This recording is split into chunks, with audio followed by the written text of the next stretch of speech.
Hey, what's up guys? Welcome back to my channel. It's been a while since I posted a video on here, and I haven't actually posted a car video on here, but this is my 2021 Mazda Miata MX5. It's a GT RF, and technically it would be known as a ND2, it being a 21 model. I think the ND2s started maybe in, y'all could probably correct me, probably 2017, 2016, up to current. It has the higher rev engine in it.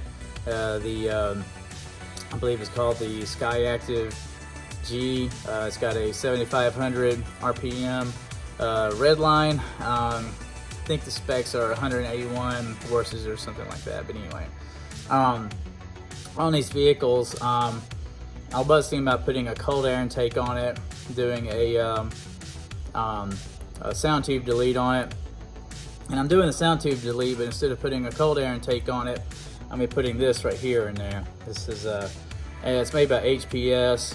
This is a intake tube, and the main reason I'm not putting the cold air intake on it is that by doing a little bit of research, I found out that these newer ND2 engines don't go very well with a lot of the cold air intakes that are out there.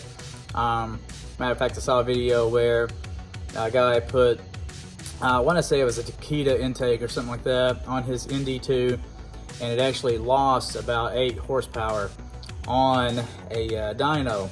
I'll probably put a link to that video in the description below if you want to check it out.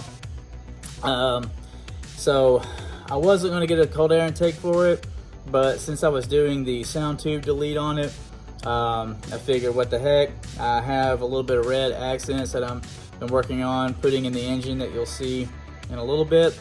So I thought, well, this would be a pretty good little thing. But I mean, I'm kind of curious as to whether it will actually do anything for the performance. So I'm wondering if this is just for appearance only, or if it will actually do anything for the performance of the car.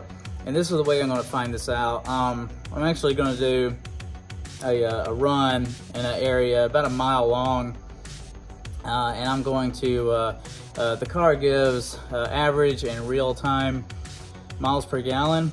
So I figured, well, if anything, I could measure the MPGs in that given area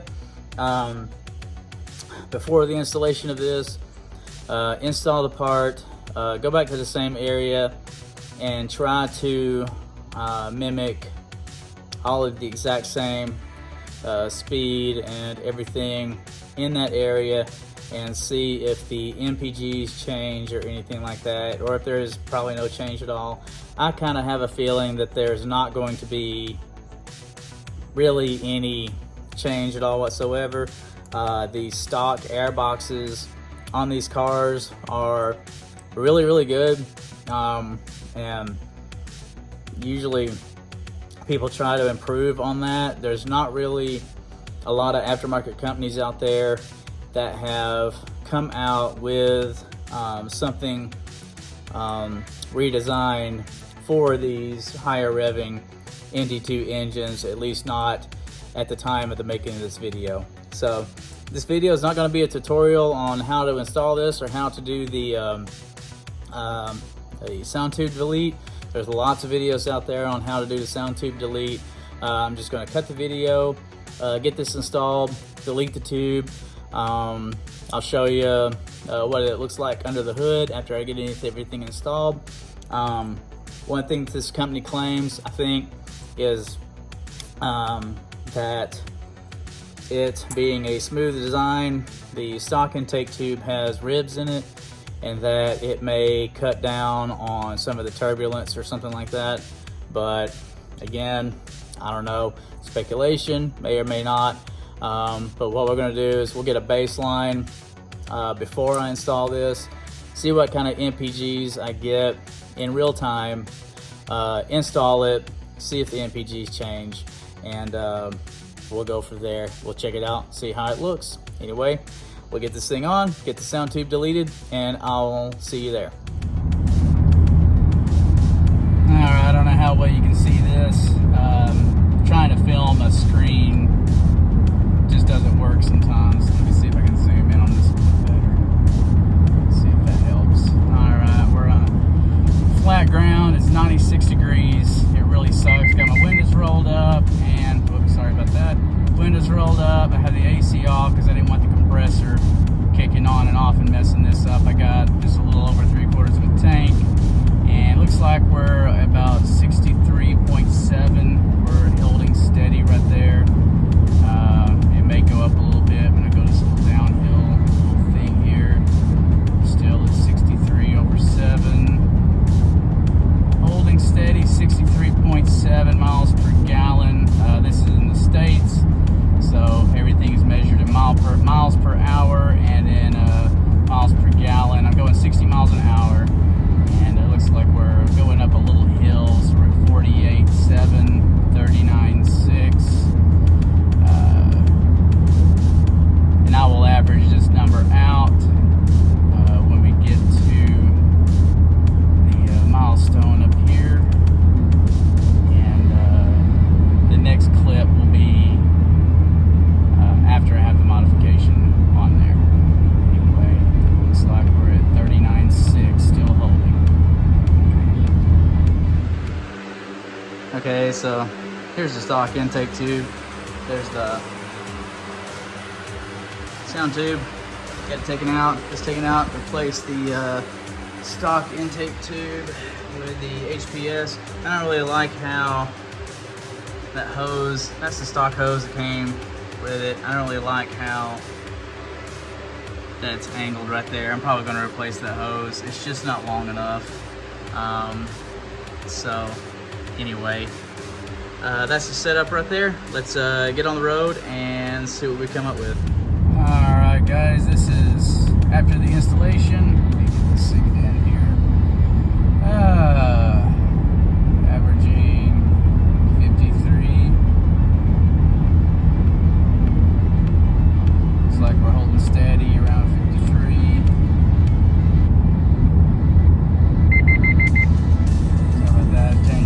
Without using a turn signal. Still holding at 53. Now, I got just a smidge less fuel than I did. I don't think it's enough to make that much difference. Now it is 79 degrees, where on the other one it was in the 90s. Still hovering around 53. Got a slight incline here.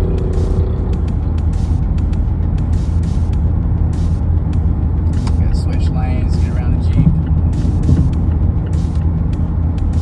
A little uphill, 42.2, 33.4.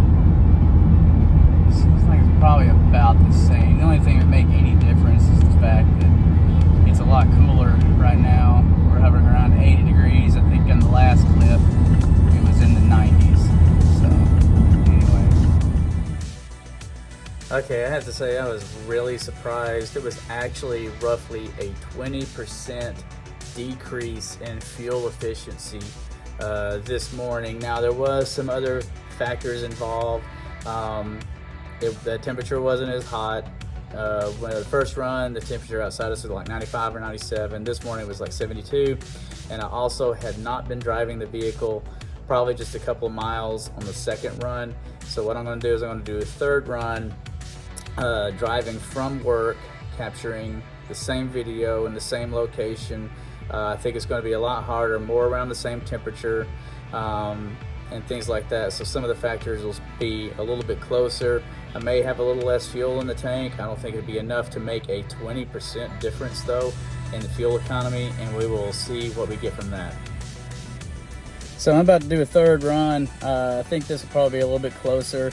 Actually about to leave work and head up this mountain, because I know that first run that I did before I installed the modification, I had already been driving for a few miles. The engine was at full operating temperature, and other fluids such as, whether it be oil, transmission fluid, diff fluid, stuff like that was already heated up. I think on the last run that I did, I had only been driving it maybe a couple miles, and I believe that probably made some of a difference. Plus, it was a lot cooler that morning than it was the afternoon that I did the first run. So we're gonna do this third run. The temperature outside is a lot closer to what it was on that first run, and I think there'll also be a couple other factors that'll be a little bit closer, so we'll be able to actually determine if there's any difference at all whatsoever in the way that this, the efficiency that this engine runs. So let's find out. Temperature's a little bit different today than it was the other day. It's a little bit cooler, 89 degrees today. It was, I think it was about 97. Also have a little bit less fuel, which means I'm a little bit lighter, but I'm hoping it doesn't make that much difference. So we're approaching the test area now.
Up these numbers and see what we got. Okay, so my final conclusion on this I mean, this HPS mod, it's not going to make any difference as far as any kind of performance or efficiency is concerned. As a matter of fact, it may actually possibly have a slight negative effect. And that doesn't really surprise me, although it does disappoint me. But I have seen some videos on, especially when it comes to these ND2s, these latest gen of Miatas with the Skyactiv engine. Skyactiv, Mazda had remade this engine. I think it was in 2018 or something. Y'all can correct me if I'm wrong. Higher revving engine, a little more horsepower. It's redesigned, and there are people that have put cold air intakes on these engines and have actually lost a significant amount of power putting them in. What I did wasn't a cold air necessarily, it was just a intake tube replacement. And really, to be honest, if I wasn't doing the sound tube delete, I probably never would have changed that, but I like the way it looked in the engine compartment. That's the main reason that I put it in there. Will I take it out? Probably not. It's not really a deal breaker.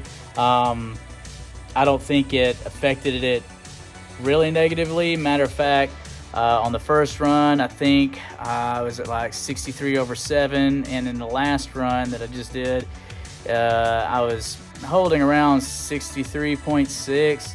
It took probably a little bit longer to get there, and really, I mean, that's kind of what's pretty amazing about these engines, is just how efficient they are. But when Mazda built these engines, they really knew what they were doing. They put a whole lot of thought and engineering into them.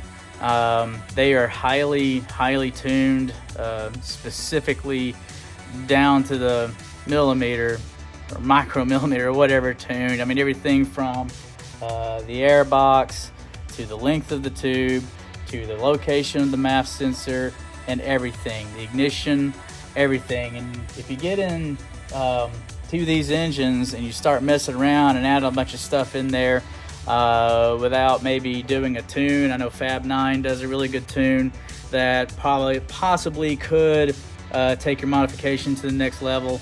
But on these Mazda Miata ND2s, just beware. You start sticking a bunch of stuff in there expecting that you're going to bolt on some horsepower, it's just not going to work. But I really like the way it looks. I like the way the color is in the engine bay. I'll probably just leave it in there. Not really interested in taking it out or anything and switch it back to the stock intake tube right at the moment. But they do make a, if you want to do a sound tube delete and stay with the stock tube, Mazda actually offers that for about the same price as you pay for just the sound tube delete itself. The HPS intake tube that is stuck in there, piece of silicone, and I think I paid like $100 and something bucks for the stupid thing. And yeah, when it comes to building our cars, we get pretty dumb, and we pay a lot of money for some really stupid stuff. But anyway, I guess for the intake tube itself, I would give it probably a 3 out of 5 stars. Not because of anything against HPS itself. I just think it's a little overly priced for something that actually does not do anything to improve the vehicle itself, that it's literally just for cosmetic appearances. For that matter, you could probably, if you really wanted to, I don't know how well it would work, but you could probably take the stock intake tube and paint it with plasti dip or something like that if you wanted to change the color of it, and you could have pretty much any color you'd want then. But anyway, I hope this video was informative. I hope you liked it, and I probably will be putting an exhaust on it a little later on, but you guys have a blast, and I'll see you later.